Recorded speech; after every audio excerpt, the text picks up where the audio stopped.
We have a great group of what we call VIPs with us this evening. Conversations with Constituents invited community members to ask questions of mayors, county commissioners, and school board chairs. Participants stressed climate change solutions, school and community safety, gun violence and control, and budget challenges. The impact of what we can do is $5 million less than it was 15 years ago. I spoke with Roseville Mayor Dan Rowe to get a sense of what some of 2019's most pressing issues might be. There's a lot of different things going on in terms of just kind of keeping our community vibrant. We've got some demands on both our fire and police services in the next couple of years in terms of looking at additional staffing to sort of make sure we're keeping the community safe. We do actually have a couple of special bills that the City of Roseville is going to be bringing to the legislature, one of which is related to our redevelopment area on the west side of the Twin Lakes, where we have some environmental cleanup that we need to do for some of the sites. We have collected over the last probably 10 to 15 years about $3 million in funds from those sites already for use for environmental cleanup. He said only about a quarter of the funds are currently available to Roseville's cleanup, so they're asking for a special legislation to be fully funded again. And then a big push that we have at the legislature, which will take the next year, 2 years probably, is at the Roseville Oval, which is a regional facility and was originally built with state funds. We've got some major upgrades and infrastructure rehabilitation over there that we're looking to the state to help with funding. It's about $4 million worth of projects. So that will be another piece of legislation we'll be going to the legislature for. So those are some things that are relatively new at the city and need to be dealt with fairly quickly and do involve the legislature. After the group split up into smaller Q&A sessions, a glaring and specific age range made itself apparent: older, close to retirement, adults. I asked newly elected Commissioner Trista Mattis Castillo to weigh in on this.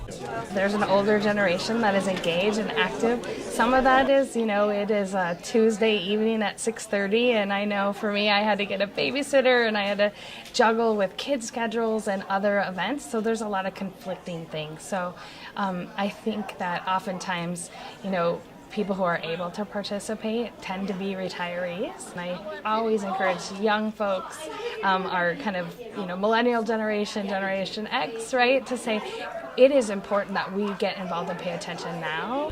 Other than the clear age differences, one other thing kept popping up throughout the night. City leaders repeatedly claimed they were just that, city leaders, not state, not federal. Here's what they had to say. In my opinion, it's very much a federal and a state issue, whether it's background checks, whether it's waiting periods. We've talked about it, we've looked at it. I don't have any answers because I'm not certain that there's anything we can do in this, on a city level, but I really care so much about that issue. We have discussed it. I've been on the council for a long time, so I've sat with like 4 different groups now, and we've discussed it, and where it kind of stops is, like you said, it's really a state and federal issue, and we are limited in what we can do. But if we could answer that, we wouldn't be sitting here. Right, we'd be at a higher level. We'd be at a higher level solving it. I agree. It's a high-level question. I won't pretend to be an expert on who the bills target and what they do.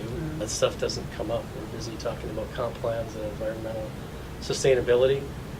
Because our powers are so limited, and it all starts at the state, that's where the change actually has to come. And I think one of the things that we as local people can advocate for, I think, is the resources that are needed in the criminal justice system. Right. Because a lot of times what happens is people are pled down to lower offenses who would have otherwise been prosecuted for a gun offense, and I think that results in people being repeat violent offenders. And so I think that there's some ways that if we can get the resources in the criminal justice system, which certainly isn't a city issue, but certainly we as local people can advocate for it. But that's the only piece that we found that we could do anything where you had some sense of making a difference.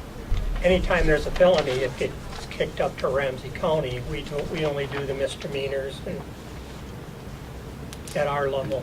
It really, as individuals who oftentimes, I think almost all of us have sort of day jobs, and we're doing this as a second job. Everybody has different amounts of time that they can devote to different things, and so some local elected officials have and choose to spend more time in different areas than others, and it's just kind of the nature of what it is. But I think it's fortunate that we have as many people serving at the local level, where we're as much connected to the community as certainly more connected to the community than at any other level of government, that we have that. If you're limited in what you can do to protect citizens coming for civic business, you're pretty limited in what you can do off the premises. And so our whole insight so far has been through our police chiefs and what they do in interacting with the community, and then also, like you said, through community ed. But we're kind of tied by how much we can say. I mean, we felt that just talking about it would help the community know that we're trying to do what we can, but we're very limited. But Trista Mattis-Castillo had a different take. Local government's not flashy. It's not on the, right? You don't think about it on the national scene. You know, I'm not a congresswoman. I'm not Ilhan Omar. But the work that we're doing here in local government is so incredibly important. I mean, our federal government is shut down right now, but our local government is picking up the pieces, making sure that people who are currently laid off or not receiving their paychecks, our food assistance programs, all of those things are going to keep running because that's what local government does. For CTV North Suburbs, I'm Amy Falegi.